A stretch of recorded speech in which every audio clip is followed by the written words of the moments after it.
2025 prendra fin dans quelques jours. Aujourd'hui, je ne te donnerai pas 2025 astuces, non, ni 2025 conseils, non.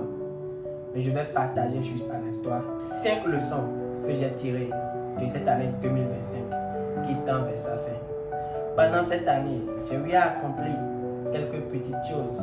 Le lancement de mon tout premier livre, La loi du sacrifice sur le chemin du succès. Et aussi, j'ai eu à organiser avec 2 autres amis une grande conférence sur le développement personnel que nous avions intitulé le talk éducatif. J'ai pu accomplir toutes ces choses, pas grâce à la chance, non, mais grâce à des astuces que j'ai suivies, tout simplement. Et dans cette vidéo, je vais partager avec toi 5 leçons que j'ai tirées de cette année 2025. La première leçon, c'est que dans la vie, il faut toujours connaître ce que nous voulons. Et pour ceux qui me connaissent, je prends toujours un exemple simple. Si tu pars au marché, si tu veux payer une banane, et si tu appelles une bonne dame, et tu dis tout simplement à la bonne dame, bonsoir madame, je vais acheter. Mais si la bonne dame a plusieurs marchandises, une banane, des ananas, des pommes, mais elle est perdue, elle ne va rien te vendre parce que tu ne sais pas simplement ce que tu veux acheter. Mais si tu dis, madame, vendez-moi une banane, elle va te vendre une banane, tout simplement. Dans la vie, il faut toujours savoir ce que nous voulons. Et comme l'a dit Napoléon Hill, le but est la pierre angulaire de toute réalisation. Il faut savoir ce que nous voulons avec précision dans la vie. La deuxième leçon que j'ai tirée de cette année, c'est qu'il faut s'éloigner des mauvaises compagnies. Il faut s'éloigner des mauvaises compagnies. Nous sommes au 21e siècle. Nous sommes dans un siècle où tout le monde a des amis. Tout le monde a des camarades avec qui marcher. Mais tu sais, marcher avec tout le monde ne nous amènera pas certainement nulle part. Il faut savoir choisir ses amis. Dans la vie, ce n'est pas forcément la quantité qui compte, mais c'est la qualité. Tu peux avoir 2 amis qui te poussent vers le sommet. Tu peux avoir un seul ami qui t'aide dans la réalisation de tes rêves. Parce que nous sommes dans un siècle où on nous pousse à faire des choses qui ne relèvent, on nous pousse à faire des choses qui ne mettent pas certainement en lumière la valeur de l'homme. Et dans ce genre de cas, tu dois choisir avec qui marcher, tu dois choisir qui fréquenter. Parce que si tu choisis de mauvaises personnes, ça serait très facile pour toi de dévier.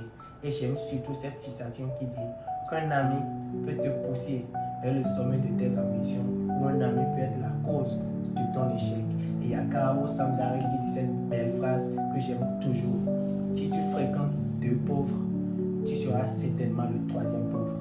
Mais si tu fréquentes 2 riches, rien ne te garantit que tu seras le 3e riche, mais tu verras un changement dans ta vie. Sache avec qui fréquenter et tu verras des changements dans ta vie.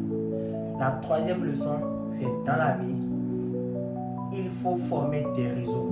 Ça rejoint un peu la 2e leçon, mais dans la vie, il faut former des réseaux. Comme je le disais au début, cette année, j'ai eu à réaliser de petites choses, mais pas tout seul. Comme je le disais, on a eu à organiser le talk éducatif, qui est une grande conférence sur le développement personnel qui a eu lieu à Cotonou ici. Et nous avions réuni presque 100 personnes, 100 jeunes déterminés, ambitieux. Et nous avions parlé du développement personnel. Nous avons impacté des vies. Je ne l'ai pas fait tout seul, mais je l'ai fait grâce à un réseau. Tout a commencé par une idée. Et après, j'ai contacté des amis. Et ensemble, nous avions formé un groupe. Nous avions formé un trio d'ambitieux, un trio de déterminés. Mais on ne s'est pas arrêté là, parce qu'on a compris très tôt l'importance de créer un réseau. On s'est rapproché après d'une grande personnalité, M. Peggy, que j'admire si tant, qui était notre mentor, je peux le dire ici, et qui nous a aidés. Il nous a dit quoi faire. Après cela, nous nous sommes rapprochés de bien d'autres personnes. M. Corneille, M. Rabelais, nous avions formé un réseau. Et grâce à ce réseau, le talk éducatif a eu lieu. Pareil pour le lancement de mon livre. Je ne me suis pas levé tout seul pour agir. J'ai formé un réseau. J'ai contacté des gens. Et grâce à toutes ces personnes, nous avions pu réaliser de belles choses pendant cette année 2025 qui vient de passer. Et c'est ce que je veux que ce soit pour toi, pour cette année 2026 qui arrive. Forme un réseau. forme un réseau sur qui tu peux compter. Parce que tout seul, on ne peut pas tout faire. Mais lorsque tu as un réseau solide, bien bâti, tu vas toujours réaliser de grandes choses. Et la quatrième leçon que je veux partager avec toi, c'est la discipline. Sans discipline, ta vie est foutue. Cristiano Ronaldo, Kylian Mbappé et tous ces grands hommes du pays que nous connaissons. Je cite souvent les noms des grands footballeurs parce que j'aime le football. Toutes ces grandes personnes du monde que nous connaissons, ils ont bâti de grandes choses. Pas parce qu'ils voulaient à chaque fois s'entraîner, pas parce qu'ils voulaient à chaque fois chanter, pas parce qu'ils voulaient à chaque fois jouer au tennis. Non, mais parce qu'ils n'avaient pas le choix. Il avait un objectif qui était la première leçon et il devait être discipliné pour l'accomplir.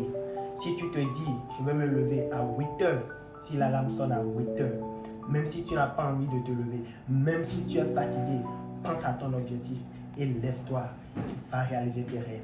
Lève-toi, va travailler pour tes ambitions. On ne reste pas au lit pour accomplir quelque chose. On ne reste pas au lit pour accomplir quelque chose. Il faut faire des sacrifices dans la vie. Il faut sacrifier certaines choses. Et par moment, il faut sacrifier ton sommeil du matin. Sois discipliné. Et cette discipline, elle est sur plusieurs dimensions. Si tu fais ton programme d'aller accomplir quelque chose, et un ami vient, un camarade vient, et a envie de bouleverser ton programme, tu dois être discipliné en disant que j'ai déjà un programme. Cela ne gâte rien en toi. Cela n'est pas de l'égoïsme, mais c'est tout simplement de la discipline. Sans discipline, rien n'est possible. C'est avec de la discipline qu'on peut tout accomplir.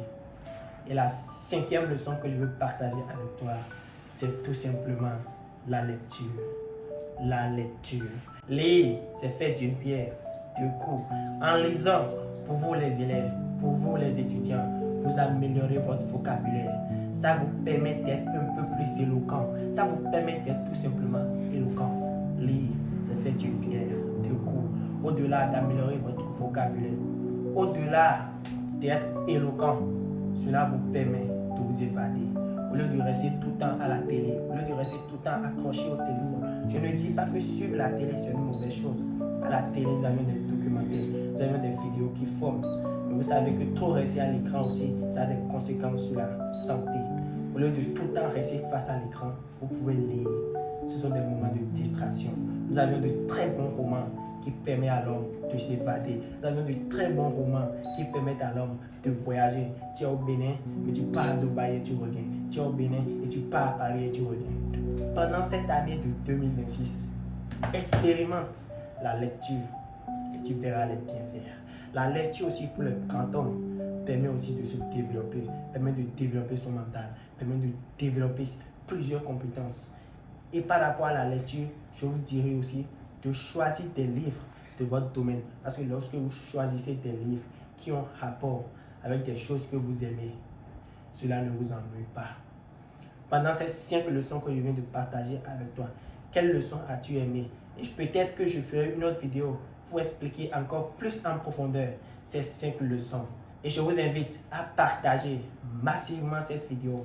Partagez massivement cette vidéo et surtout, laissez un pouce bleu. Et abonnez-vous également.